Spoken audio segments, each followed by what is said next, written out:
दोस्तों, आज मैं आप लोगों को कुंभ के बारे में थोड़ी सी कुछ बातें करनी चाहूँगी। यदि आप जानते हैं कुंभ जो है वो हम क्यों मना रहे हैं। कुंभ मेला जो है वो भारत की सनातन संस्कृति का एक बहुत ही बड़ा महापर्व है। इसे हम अत्यंत पवित्र धार्मिक आयोजन के रूप में मना रहे हैं, जो करोड़ों श्रद्धालुओं को एक स्थान पर लाता है। हर बार इस मेले में हम शामिल होने लोग जो हैं वो अपने घरों से काफ़ी दूर की यात्रा करके यहाँ पहुँचते हैं, अपने पापों की मुक्ति और आत्मशुद्धि की कामना करते हुए। और इसमें लाखों नागा साधु, सन्यासी, तपस्वी और श्रद्धालुगण शामिल होते हैं। यह दुनिया का सबसे बड़ा धार्मिक मेला है और यह दुनिया भर में से लोग जो हैं यहाँ आते हैं। इतना ही नहीं, विदेश से भी लोग यहाँ हमें देखने को मिलेंगे। भारत में कुंभ मेला चार प्रमुख स्थानों पे आयोजित होता है, जिसमें से सबसे बड़ा कुंभ मेला अभी हम देख रहे हैं 144 साल बाद हमें मिला है। ये प्रयागराज में है, दूसरा हरिद्वार है, तीसरा उज्जैन है और चौथा नासिक है। यदि हम प्रयागराज की बात करें तो यहाँ पे गंगा, यमुना और अदृश्य सरस्वती नदी का संगम स्थल है और यहीं पे आयोजित कुंभ मेला दुनिया भर में प्रसिद्ध है। हरिद्वार की बात करते हैं तो गंगा नदी के तट पर होने वाला हरिद्वार कुंभ मेला भी तीर्थ यात्रियों के लिए बहुत ही प्रमुख आकर्षण रहा है। उज्जैन में देखें तो यहाँ पर भी कुंभ मेला शिप्रा नदी के तट पर आयोजित होता है और उज्जैन को महाकाल की नगरी भी कहा जाता है। उज्जैन में 12 ज्योतिर्लिंगों में से एक ज्योतिर्लिंग महाकाल है।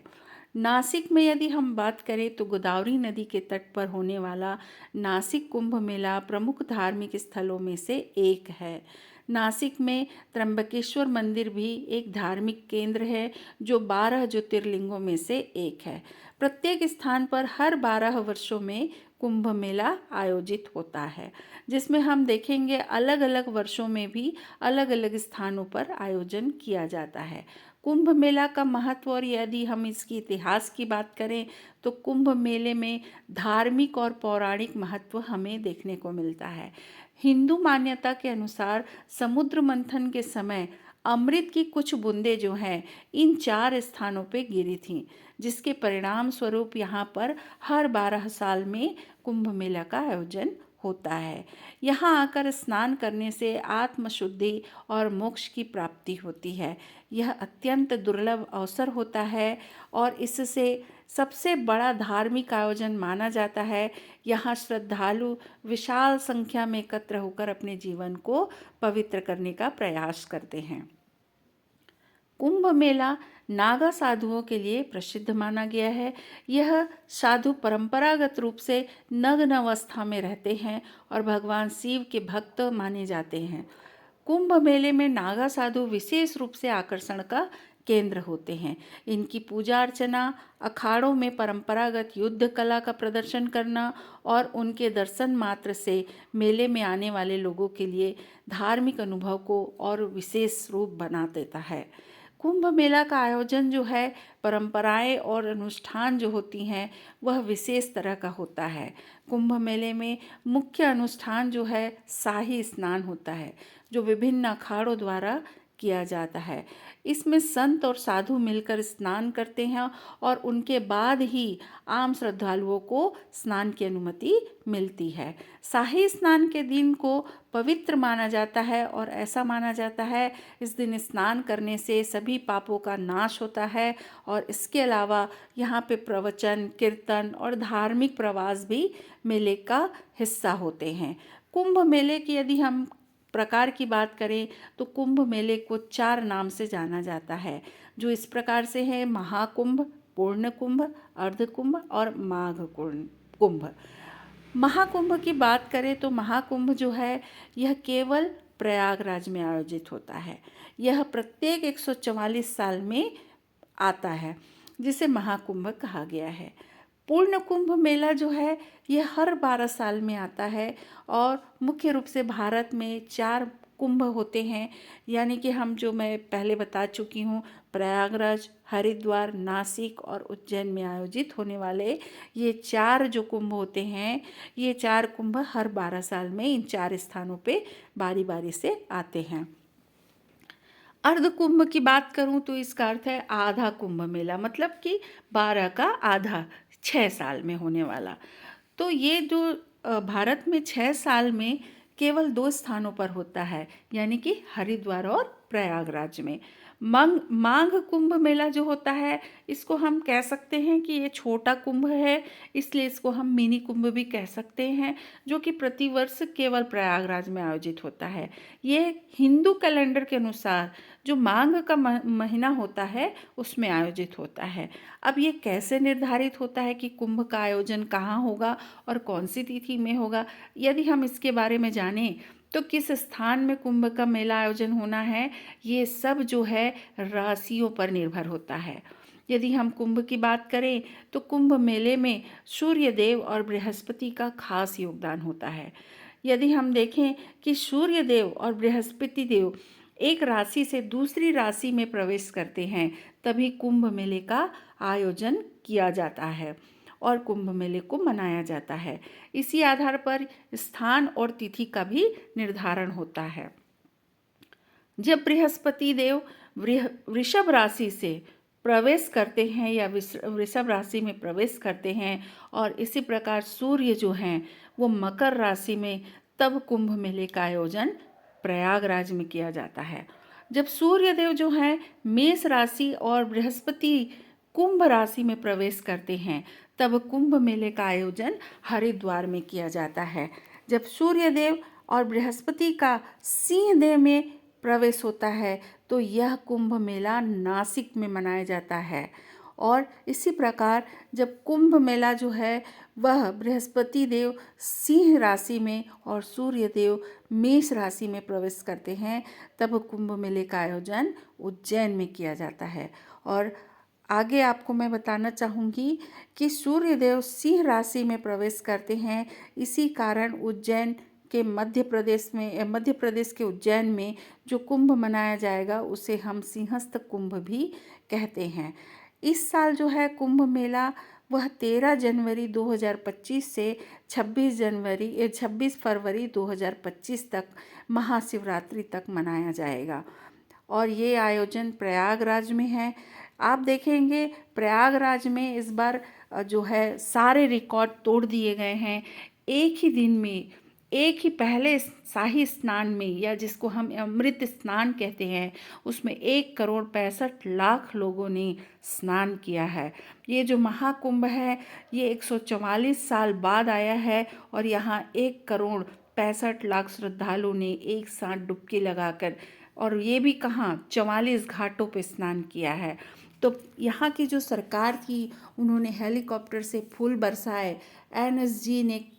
एनएसजी के जो कमांडो थे वो इन पे नज़र रख रही थी। और ये जो महाकुंभ है 144 साल में दुर्लभ खगोलीय संयोग में हो रहा है। यह वही संयोग है जो समुद्र मंथन के दौरान बना था। यदि मैं आपको बताना चाहूँगी कि 5 फरवरी 2025 को प्रधानमंत्री श्री नरेंद्र मोदी जी ने प्रयागराज के त्रिवेणी संगम में कुंभ मेला के अवसर पर पवित्र स्नान किया है। यह स्नान गंगा, यमुना और काल्पनिक सरस्वती नदियों के संगम पर हुआ है, जो कि हिंदू धर्म में अत्यंत महत्वपूर्ण और श्रद्धेय स्थल माना गया है। प्रधानमंत्री मोदी जी का यह धार्मिक क्रिया में भागीदारी धार्मिक आस्थाओं के प्रतीक के रूप में मानी जाएगी और यह एक ऐतिहासिक घटना साबित हो रही है कि उन्होंने कुंभ मेला की धार्मिक और सांस्कृतिक महत्व को आगे बढ़ाने के लिए अपना सहयोग दिया। सरकार द्वारा मेला के आयोजन के लिए जो तैयारियां की गई उनको सराहा और उन्होंने संगम में स्नान के बाद जो आयोजन, पूजन और यज्ञ में शामिल हुए, इससे पूरा देश जो है समृद्धि और एकता के लिए आगे आया है। और इस प्रकार से आप देखोगे कि उनका आशीर्वाद भी हमारे मेला को मिला है और यह कदम भारत की सांस्कृतिक विरासत और धार्मिक आस्था को सम्मान देने के रूप में देखा गया है। आखिर कुंभ मेला हर 12 साल में क्यों आता है? यदि हम इसकी बात करते हैं तो बृहस्पति ग्रह को सूर्य के चारों ओर चक्कर लगाने में या पूरा करने में, एक चक्र पूरा करने में 12 साल का समय लगता है। ये ऐसा वैसा घटना नहीं है, ये खगोलीय घटना है जो कुंभ मेले की अवधि को तय करता है।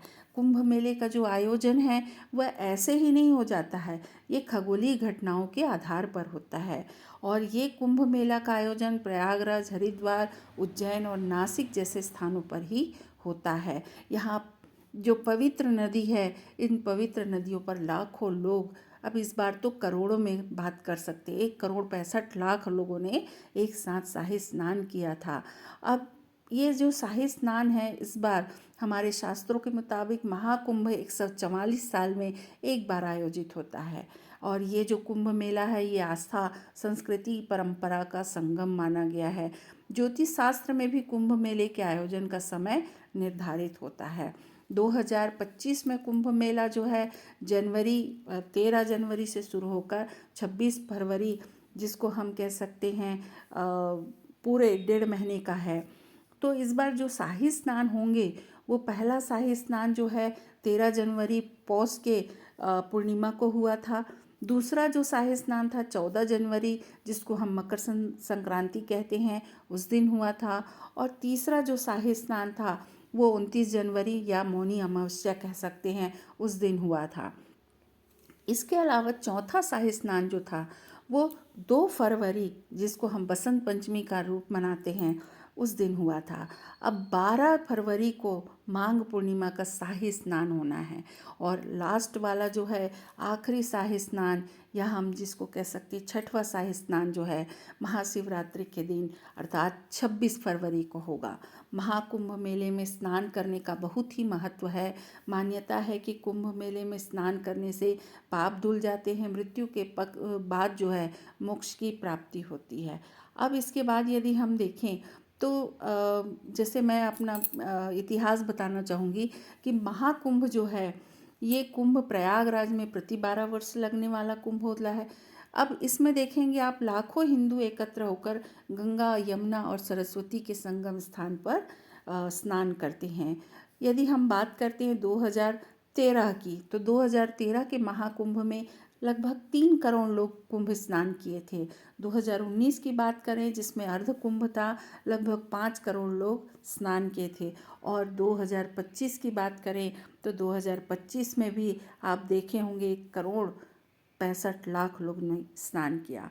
अब अगला जो है, ये अगला कुंभ मेला कहाँ लगेगा और कब लगेगा, तो इसकी बात करती हूँ मैं कि अगला कुंभ मेला 2027 में लगेगा। और ये मेला जो है सिंहस्थ कुंभ के नाम से जाना जाएगा। जैसा कि मैं पहले बता चुकी हूँ, सिंह राशि में बृहस्पति प्रवेश करेंगे तो यह सिंहस्थ कुंभ कहलाएगा। और अगला जो है भविष्य में जो आने वाला कुंभ मेला है वह नासिक में होगा और इसे हम सिंहस्थ कुंभ मेला के नाम से जानेंगे। नासिक का कुंभ मेला अपनी भव्यता और आध्यात्मिक माहौल के लिए जाना जाएगा। इस मेले में आप देखेंगे धार्मिक अनुष्ठान, संतों का प्रवचन, नागा साधुओं की शोभा यात्रा और पवित्र स्नान जैसे कार्यक्रम होंगे। महाराष्ट्र की सरकार ने साल 2027 में लगने वाले इस मेले का भव्य बनाने के लिए बहुत सारी तैयारियां शुरू कर दी है। वहाँ के नगर निगम ने, नासिक नगर निगम ने, एनएमसी ने मेले की गतिविधि में बहुत बड़ा योगदान देने का जो है प्रोग्राम बना लिया है। पार्किंग स्थल विकसित कर लिए हैं और 300 मीटर से ज़्यादा लंबी कई नई सड़कों का निर्माण कर दिया है। और ये जो कुंभ मेला है 12 साल बाद लगेगा और 12 साल का कुंभ मेला 12 बार लगने के बाद 144 साल बाद वाला महाकुंभ लगा है। इस मेले के अनुसार यदि हम देखें तो ये जो 4 कुंभ हैं, जिसमें हम 4 स्थलों की बात करते हैं, जिसमें प्रयागराज, नासिक, उज्जैन और हमारा हरिद्वार है, अर्ध कुंभ और पूर्ण कुंभ भी यही हमें देखने को मिलता है। यदि आप कुंभ में जा रहे हैं तो आप अपनी आस्था की, क्या कह सकते हैं, डुबकी ज़रूर लगाइए इस महाकुंभ में। और हमारे देश का, हमारे भारत देश का सबसे बड़ा कुंभ हमारे सनातनी पर्व के रूप में और महापर्व के रूप में मनाकर इस आयोजन को सफल बनाइए। और हमारे जो सन्यासी हैं, हमारे जो नागा साधु हैं, उनके लिए उनके चरण वंदन करिए, उनका सत सत नमन करिए और इस कुंभ मेले का आयोजन में शामिल होकर अपनी छोटी सी भूमिका ज़रूर बनाइए। और इसी के साथ मैं अपनी वाणी को विराम देती हूँ। नमस्कार।